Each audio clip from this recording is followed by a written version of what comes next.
One husband was speaking on the phone, I'm missing you so much, I really wanted to see you, when will you come? The wife came and heard, what? Whom are you speaking to? He said, to my mother. Oh, then it's all right. The mother has got her place, the wife has got her place, the sister has got her place. Nobody has any problems. And Sri Krishna says, keep me alone. So the soul says, oh God, why are you so miserly? Why don't you permit me to keep the world as well?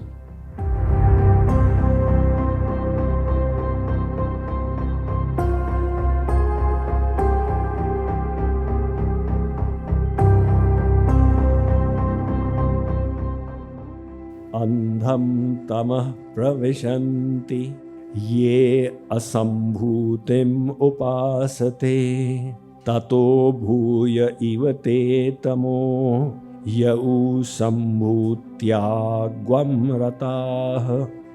This is saying if you worship the world, you will attain ignorance. But if you worship God, you will attain even greater ignorance. This really needs to be understood carefully. See, the principle is you need to attach your mind to the all-pure. And the all-pure is God and God alone. So if you wish to purify your mind, you have to attach your mind to God. He is Sambhuti, his own cause.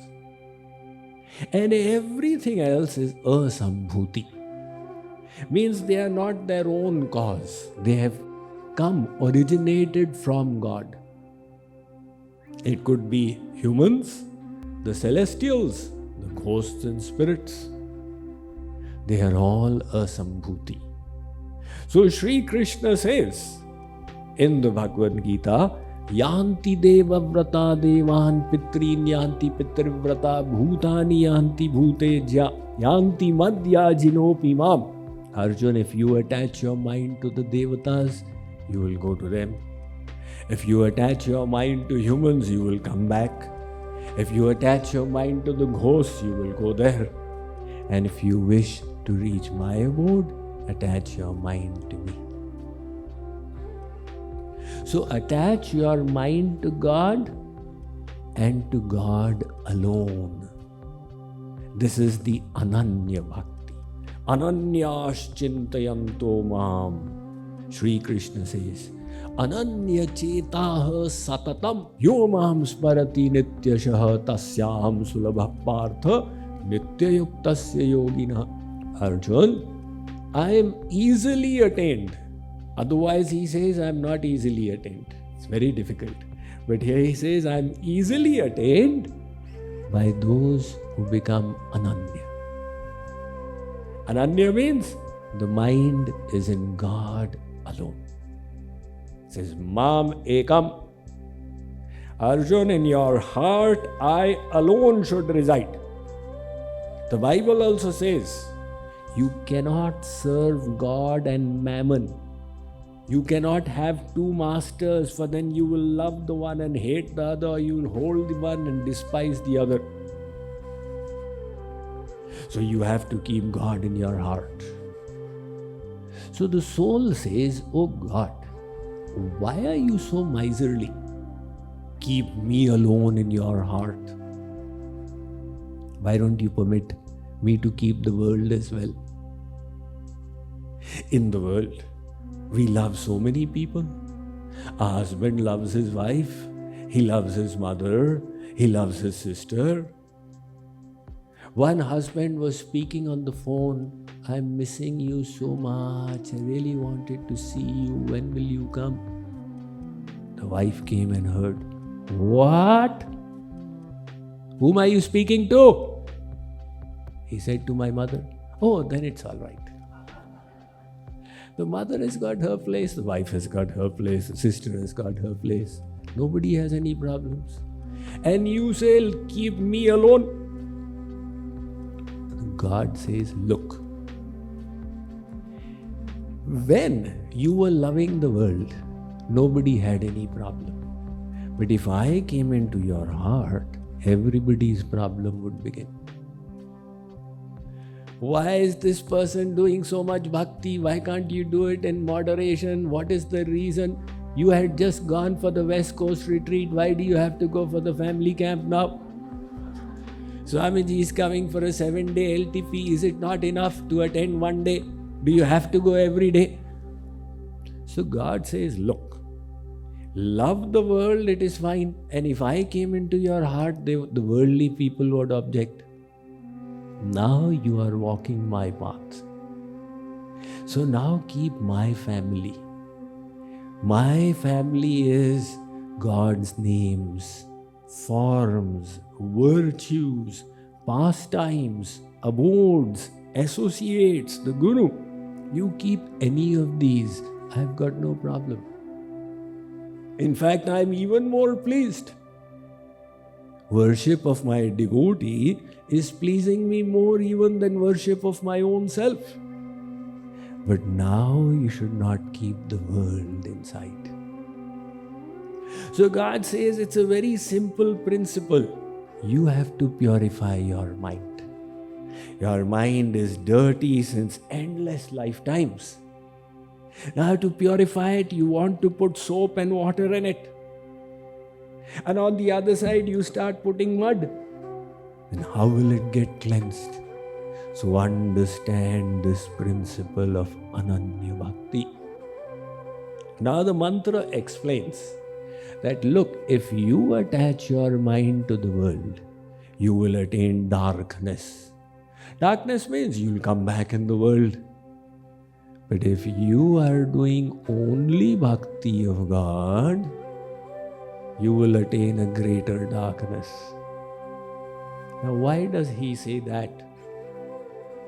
Because people have varieties of ways of bhakti.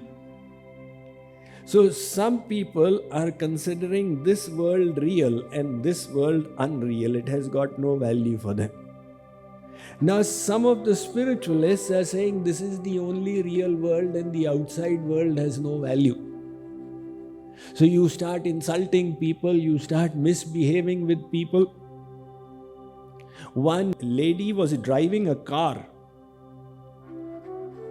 So she was going up the road, and from the other side was coming a man, and he was gesticulating something. And she said, what is he trying to say? And he was saying, pig. So she said, pig? You pig. He said, pig. She said, you pig.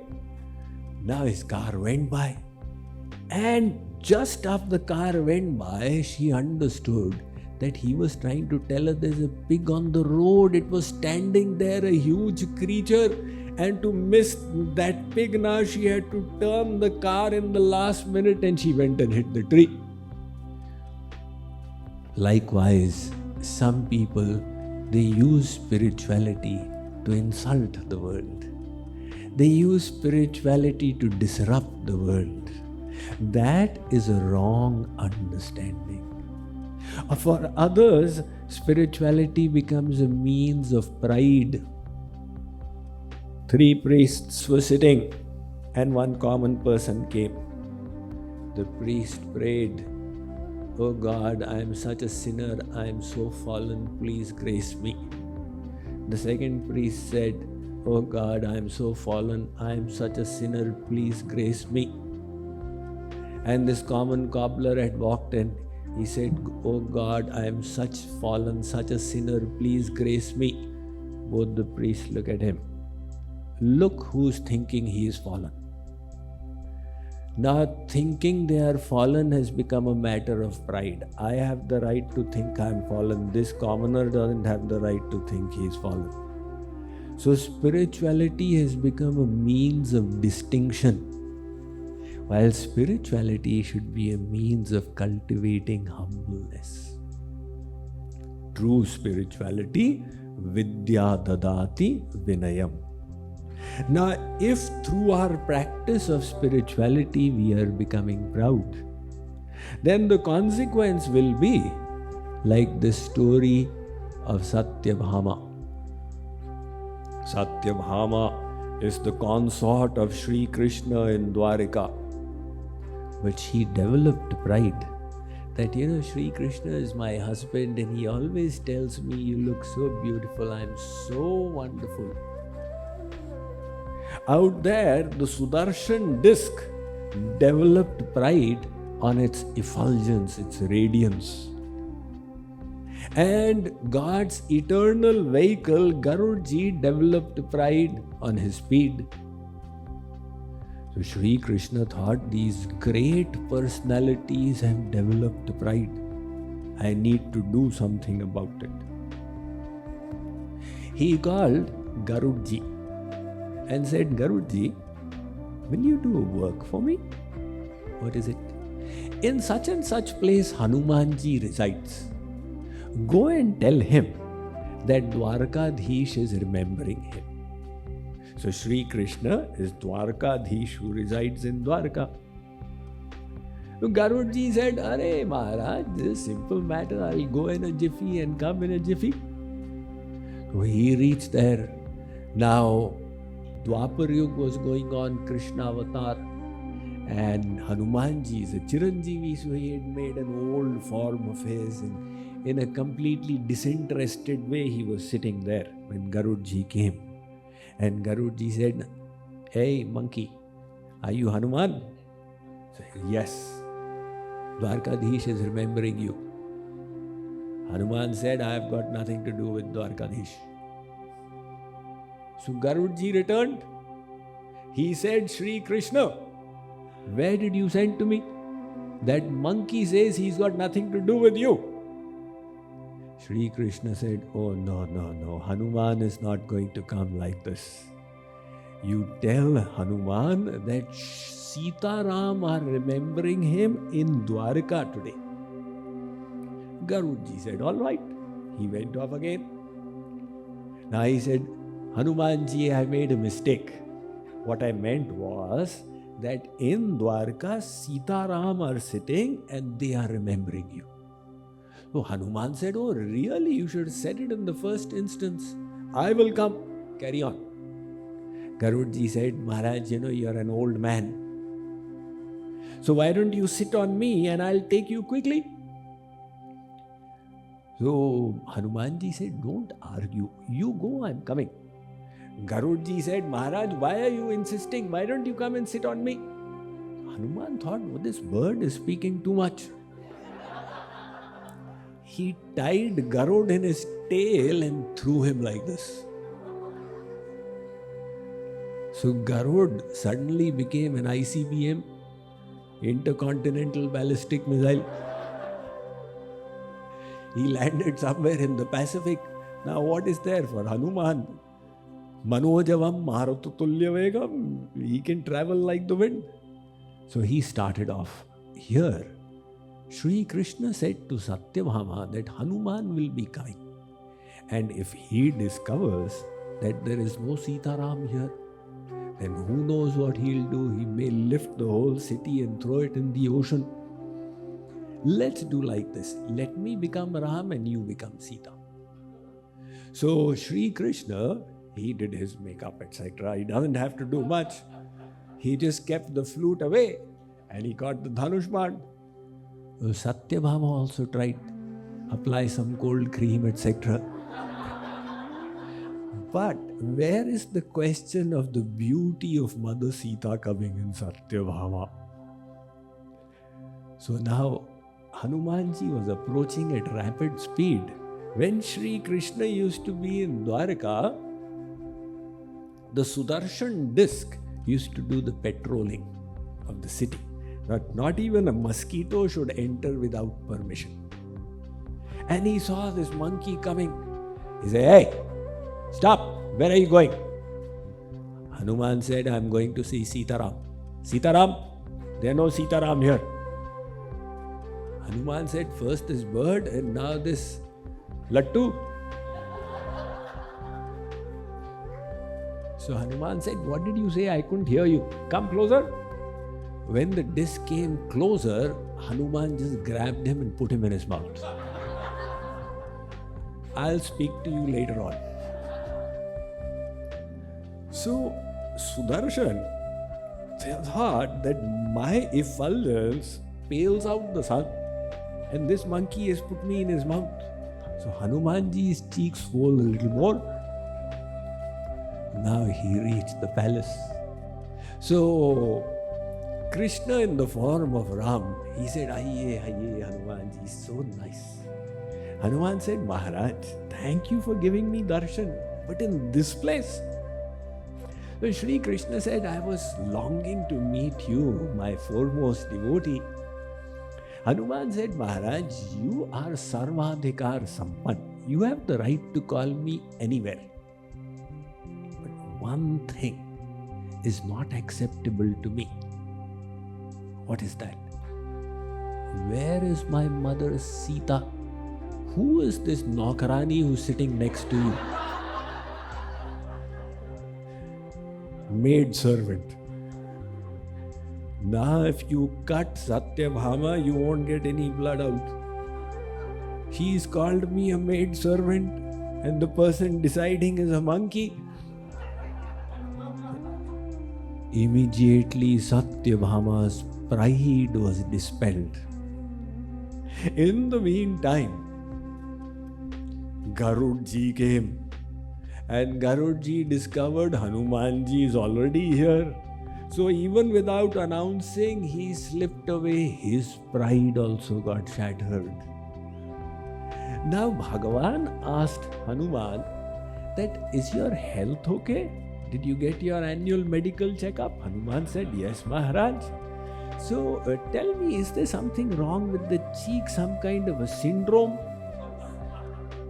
New syndromes are there, right?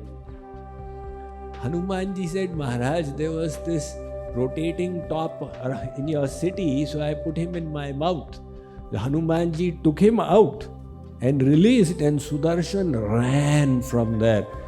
Jaan bachi lakhon pai. That this guy put me in his mouth. So the pride of all three was dispelled. And all of a sudden, God's grace descended. And they realized that He had created the Leela to shatter their pride. So the Ramayana says, Sunahu Ram kar sahaj subhav, jan abhiman narakhi kau. Ram is so compassionate, he doesn't permit his devotees' pride to remain. Yadapi pratham dukha pavai rovai bal adhir vyadhi nash hit janani ganati na so shishu pir. Just like when the child has a boil, the mother takes a razor and slashes. The child cries. The mother is unconcerned. That is her love. She knows it's necessary. So God also slashes out the ego in whomever it may be. So spirituality is great, but if it makes us rude, crude, disparaging, hypocritical, disruptive, egotistical, then spirituality doesn't serve the purpose. Spirituality then becomes counterproductive, and such a person attains an even greater dark